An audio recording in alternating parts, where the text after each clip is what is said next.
kidnapper is under arrest, all thanks to witnesses who jumped into action. Rachel Menatoff live in Ventura with a story you'll see only on 5. Rachel. Micah shared this was really frightening, and it's left this Ventura neighborhood shaken tonight. This little girl says she saw a woman loitering in the area, acting a bit strangely. She tried to move away and shield herself, but as you said, the woman eventually caught up with her.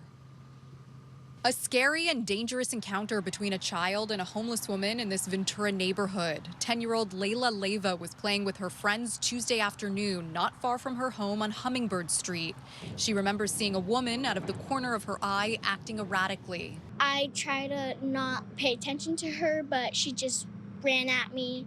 So I went up to my mom and I told her because I was just scared. The suspect, identified as 25-year-old Trinity Stewart, a transient, was apparently peering into people's windows and trying to steal an Amazon package from a neighbor's home. Sammy Fayyad and other neighbors say this is the suspect. Just before the attempted kidnapping, Fayyad describes her walking up to his open window and asking some strange questions. Right away was like, how old is your son? What's his name? And I was kind of like, standoffish with her. But then here you hear half an hour later that she tried taking a 10-year-old girl. You're like, oh, wow. Soon after this exchange, the woman approaches Leyva and her group of friends and grabs hold of the 10-year-old.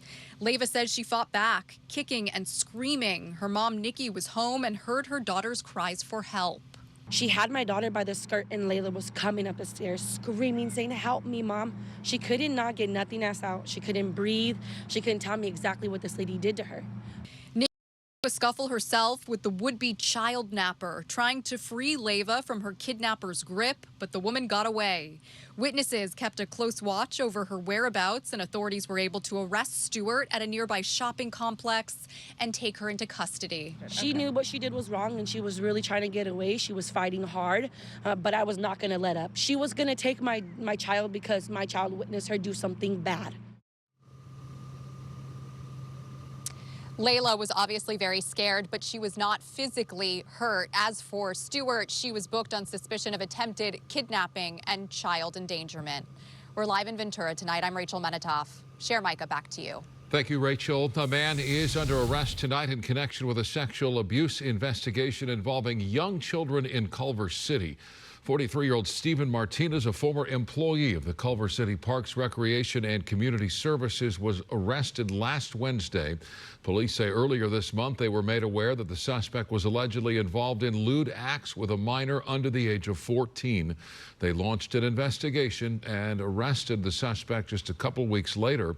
Police are now looking to connect with parents of kids who may have been in contact with Martinez while he worked in youth programming at the parks and city facilities.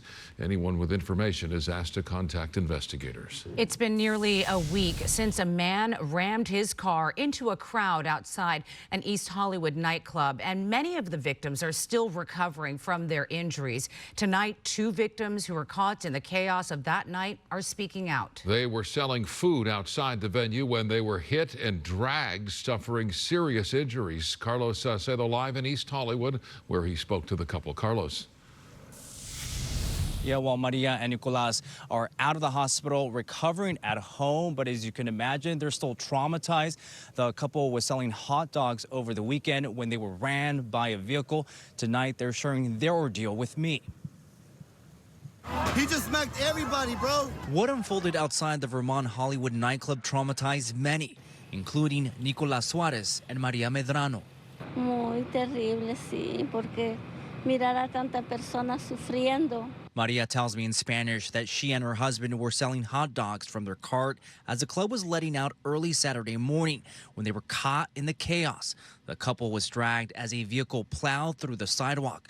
This video obtained by TMZ showing unsuspecting revelers walking down as the car barrels through, sending some flying into the air. Me llevó el carro arrastrando y ya cuando me hizo todo, me golpeó pues todo el cuerpo. Nicolas says he was dragged about 100 feet, leaving his entire body banged up. He has a broken leg. Luego me golpeé aquí, la cabeza.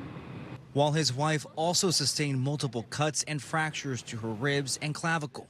35 other people were also injured that night. The alleged driver, 29-year-old Fernando Ramirez of San Clemente, faces 74 felony counts, including attempted murder and assault with a deadly weapon. Authorities say Ramirez had been kicked out of the club earlier that night for being disruptive and then intentionally plowed into the crowd. This brazen act has shaken the community.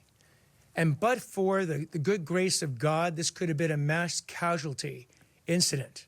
What added to the mayhem, an unidentified man opened fire, striking Ramirez after he was dragged out of the vehicle, repeatedly kicked and punched. As for the couple, they have a long road to recovery. Their food stand and equipment were destroyed. Their children started a GoFundMe page to help with medical bills. That hot dog cart was my dad's, and if it wasn't for that cart, that would have been him. So although it's unfortunate that their equipment got ruined, we're just very thankful and grateful and glad that they're safe.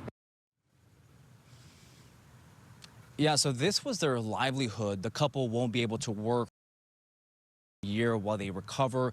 You can find their GoFundMe page by heading over to our website, KTLA.com, and clicking on our story tonight. Reporting live in East Hollywood, Carlos Salcedo, KTLA 5 News.